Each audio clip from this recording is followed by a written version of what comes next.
Jamás un pueblo tuvo cosas tan sagradas que defender, ni convicciones tan profundas por las cuales luchar. Nos acompaña la convicción más profunda de que las ideas pueden más que las armas, por sofisticadas y poderosas que éstas sean.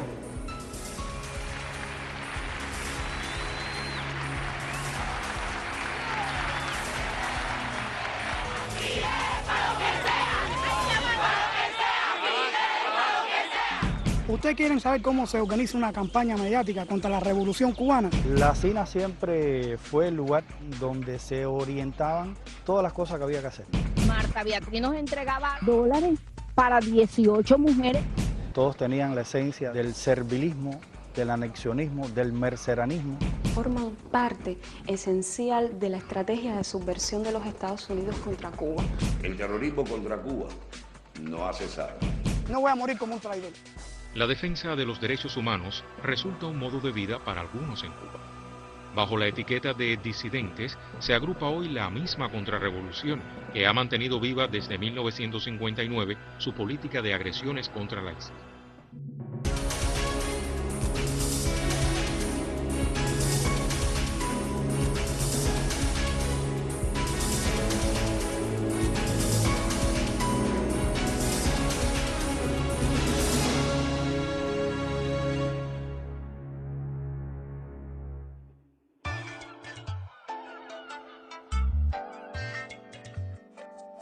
Mi nombre es Moisés Rodríguez, vivo en Santiago de Las Vegas, trabajo en la aduana del Aeropuerto Internacional José Martí.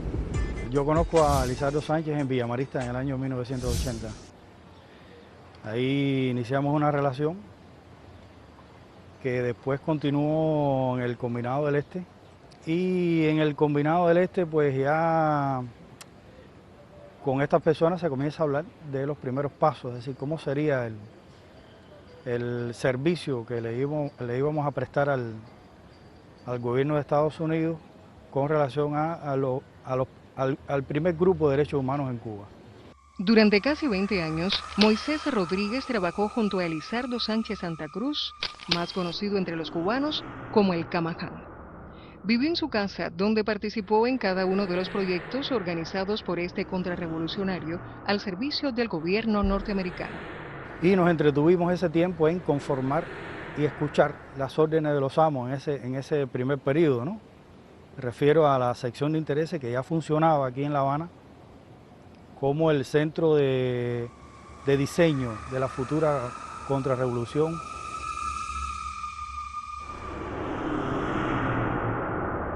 Yo establecí mis primeros vínculos con la contrarrevolución en el año 2001. En el Comité Pinero Pro Derechos Humanos. Esto es un grupúsculo contrarrevolucionario asentado en el municipio especial Isla de la Juventud. Para los cubanos que lo recuerdan no con agrado, su voz tiene hoy otro rostro. Desde las filas del enemigo, Carlos Manuel Serpa Maceira reportaba el bregar de la contrarrevolución interna. Posteriormente paso a la Fundación Isla de Pino de Derechos Humanos y Fomento Territorial, que es otro grupúsculo contrarrevolucionario que estaba asentado allí. Yo ya cuando comienzo en la fundación comencé de vocero y ahí comencé a dar mis reportes para la radio Martí. De Isla de Pinos, el periodista independiente Carlos Serpa Maceira. Desde La Habana, Carlos Serpa Maceira, director de la Unión de Periodistas Libres de Cuba, denuncia las acciones de la policía política. Carlos Serpa Maceira visitó el lugar y nos trae detalles. Opositores al régimen. El periodista independiente Carlos Serpa Maceira denuncia que nuevamente fue objeto de... Un saludo a la audiencia del programa Contacto Cuba de Radio Martí. Desde La Habana, un reporte en exclusivo del periodista independiente Carlos Serpa Maceira. En mi caso, ellos me fabricaron. Yo soy el coordinador nacional del proyecto cívico cultural Julio Tanteciel. Quien nos está financiando es el conocido terrorista Ángel de Fana Serrano, quien cumplió 20 años aquí en las cárceles nuestras por actividades terroristas. Ahora se quiere dar de pacifista. soy el director de la Biblioteca Independiente Ernest Hemingway, también soy el director de la Unión de Periodistas Libres de Cuba.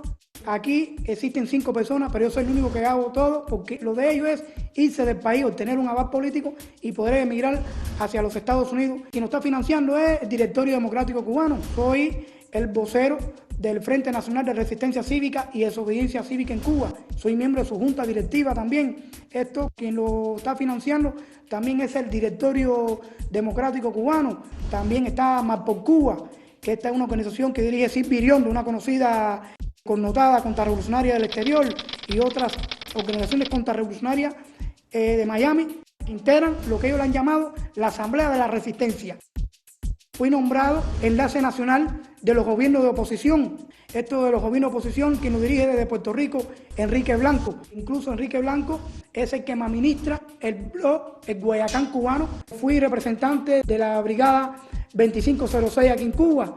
Cuando yo fui representante de la brigada 2506, recibí teléfonos móviles, financiamiento para actos provocativos aquí en nuestra patria. Soy el corresponsal de la revista Misceláneas de Cuba. Así como se fabrica un disidente.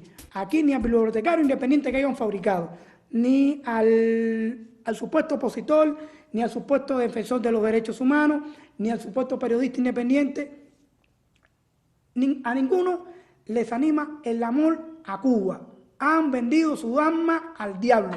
Realmente planificaron algo que salió mal al final, o que ha salido mal, que es crear la contrarrevolución a partir de estos elementos, es decir, me refiero a los que integraron aquel primer grupo de derechos humanos, Comité Cubano Pro Derechos Humanos, a partir de la formación de cada cual. Esto trajo como consecuencia que en muy poco tiempo fuera un desastre. Ellos promovieron que se iniciaran, es decir, que se fundaran otros movimientos, pero de inicio exigieron la fundación o la creación de movimientos, pero ya con fines políticos, es decir, con un discurso político que en el caso del comité crea el Partido Pro Derechos Humanos y en el caso de la comisión de Elizardo Sánchez crea la Corriente Socialista Democrática.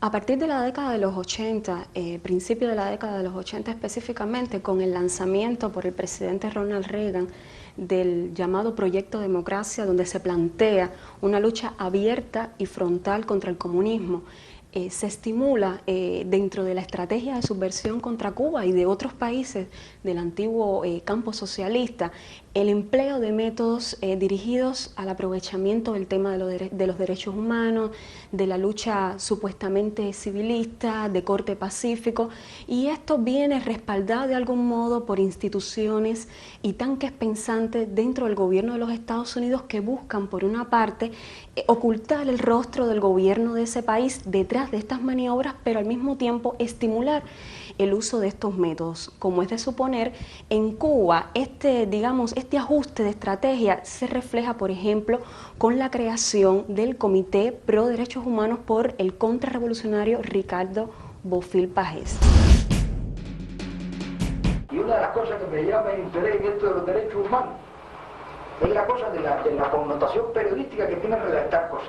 Como si tuviera una pregunta ahí. Sí. Y si hubiera esta posibilidad, yo te entiendo lo que tú, o sea, ser un cronista de estos problemas y... Vivir de esto, chicos, vivir de esto sin grandes pretensiones. Yo tengo la experiencia, es decir, la agradable experiencia de haber conocido en todos estos años a casi todos, para no decir todos.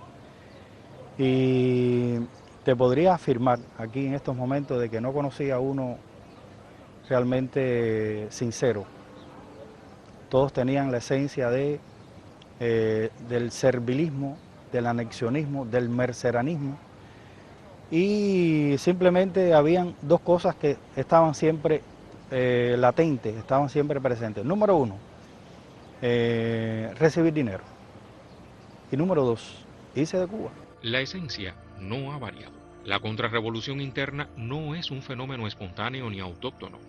Es la expresión de la política anticubana que Estados Unidos ha estimulado a través de una red de grupos, instituciones y organizaciones bajo el mismo esquema de subversión aplicado contra la Unión Soviética y demás países socialistas de Europa. En su estrategia para destruir la revolución, la mayoría de estos grupos se ha autodefinido como defensores de los derechos humanos. Y aunque se intenta modificar su apariencia para presentarlos como exponentes de la llamada sociedad civil que pretenden fomentar en Cuba, para nadie es un secreto el servilismo de sus miembros a la Casa Blanca. Los grupúsculos contrarrevolucionarios internos efectivamente forman parte esencial de la estrategia de subversión de los Estados Unidos contra Cuba. ¿Por qué? Porque son utilizados en función de intentar crear focos de tensión internos, de proyectar la imagen de que en Cuba existe una oposición interna organizada, pero también de construir en estos ambientes supuestos líderes, líderes que fabrican a través del financiamiento de gobiernos extranjeros, de campañas mediáticas, pero también de la entrega de premios para el supuesto reconocimiento de la labor como luchadores de los derechos humanos. A lo largo y ancho de Cuba, la contrarrevolución me llama a mí para inventar supuestos actos de provocación. Ha llegado un momento en que le he dicho a estos contrarrevolucionarios, no, porque si la policía me dio golpe, que si la seguridad del Estado me llevó preso, yo he ido con mi grabadora y cuando le he puesto la grabadora se me han tirado en plancha. Está comprobado que tienen el objetivo sencillamente es emitir denuncias falsas contra la revolución. Denuncias falsas, denuncias que siempre estaban fundadas en elementos vulnerables, por ejemplo, un supuesto ayuno, una supuesta huelga, una mujer involucrada. Esta mega información llegaba ya a Ginebra como algo que se había manipulado con anterioridad, se había conformado para que cumpliera su objetivo, que al final era pues lacerar el prestigio de la Revolución Cubana. Conformada por una extraña naturaleza profundamente antipatriótica, la contrarrevolución se ha distinguido por el carácter terrorista de muchos de los planes y proyectos que concibe. Desde el surgimiento de la primera agrupación contrarrevolucionaria en Cuba, la Rosa Blanca, hasta la actualidad, sus filas han sido engrosadas por exreclusos y personas con marcados intereses anexionistas. El terrorismo contra Cuba no ha cesado. Según el propio Noam Chomsky, Cuba es el país que más ha padecido el terrorismo a lo largo de su historia. A partir del 1 de enero del 59 empezó una guerra sucia y limitada contra Cuba, que tuvo sus determinadas etapas. La guerra ideológica se ha mantenido desde ese momento contra Cuba, con el objetivo de aislarla internacionalmente, con desvirtuar la realidad cubana, acusando al gobierno cubano de violar los derechos humanos, de violar las libertades democráticas. ¿Qué es lo importante de esto? Los terroristas de las décadas anteriores siguen siendo terroristas y siguen apostando por la vía violenta para derrocar a la revolución cubana. Pero han pasado a priorizar y a querer participar activamente dentro de la lucha ideológica contra Cuba. Ha emergido otra nueva oleada de contrarrevolucionarios. Y aclaro, cuando digo oleada, son microgrupos de contrarrevolucionarios que están desarrollando en estos momentos el papel de protagonistas de la contrarrevolución en Cuba, financiados fundamentalmente por los propios Estados Unidos, por las agencias de apoyo a la contrarrevolución como la ANED y la USAID, y dentro de este caso se enmarcan las damas de blanco. Supuestamente ellas están pidiendo la libertad de sus familiares encarcelados, que son mercenarios. Realmente las damas de blanco tienen otro objetivo. Son hoy una punta de lanza desde el exterior en contra de la revolución cubana. Que las damas de blanco con sus caminatas puede ser la llamita que prenda esa explosión social.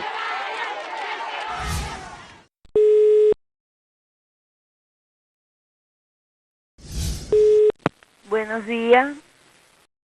Aló, Laura. Sí. ¿Cómo estás? Mira, te voy a dejar en línea para que escuches una entrevista con el presidente Micheletti que habla de ustedes. Pero habemos hondureños en todas partes del mundo que estamos apoyando a esta gente que está poniendo su vida incluso para que las cosas cambien en ese hermano país del Caribe. Dios quiera y les dé la valentía, les dé la tranquilidad, la fortaleza para que puedan ellos lograr sus objetivos como lo logramos aquí en Honduras. Laura, buenos días, bienvenida a Actualidad Vicente. Nosotros tuviste posibilidad, estábamos tratando de contactarles para tratar de enlazarles con el presidente Micheletti. Si nos dices qué te parece estas declaraciones del presidente. Bueno, me parece de verdad algo realmente muy emocionante ver cómo un hombre que fue capaz de sostener ese poder allí en Honduras, realmente es muy emocionante saber que él nos apoya, saber que él pide todos los días a Dios porque en Cuba se restablezca la democracia, porque no haya muertos, porque a Cuba llegue la paz, la felicidad. Realmente me siento muy emocionada. Las Damas Blanco están siendo financiadas desde el exterior por la Fundación Nacional Cubano-Americana. Cada vez que ellos van a realizar una de sus provocaciones, le envían dinero. Y ha habido problemas, disturbios entre ellas, conflictos por el problema del dinero. Nosotras hemos llegado sin problema aquí al combinado. Estamos aquí en la entrada, vienen muchos guardias corriendo.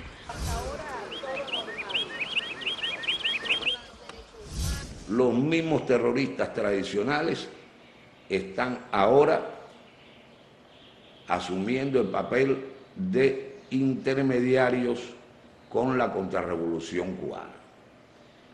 No solo por mantener el protagonismo ante el deterioro de imagen que han tenido, sino también para participar en la repartición del dinero. Marta Beatriz nos ha hecho llegar algunos obsequios de una organización que ya todas conocemos, que siempre nos hace llegar algunos regalos, y es la Fundación Jurídica Rescate. Fundación Rescate Jurídico, organización anticubana inscrita en el registro de corporaciones del Departamento de Estado de la Florida. Su principal directivo es el terrorista Santiago Álvarez Fernández Magriñá, quien propició la entrada ilegal de Posada Carriles a Estados Unidos, de quien es uno de los más estrechos colaboradores. Ha financiado las actividades de la contrarrevolucionaria Marta Beatriz Roque a través del ex jefe de la sección de intereses de Estados Unidos en La Habana, Michael Parney. Ustedes habrán observado que eran $2.400 para 18 mujeres que ellos mismos allí lo plantearon. Marta Beatriz nos entregaba algo, nosotros nos decían que era de la Fundación Rescate Jurídico.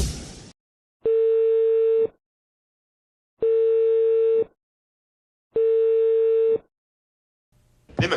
No, nada, llamaron de Pinar del Río que no se han reunido y no piensan reunirse. En Pinar del Río no van a hacer asamblea. No se irá nadie de Pinar del Río para mí.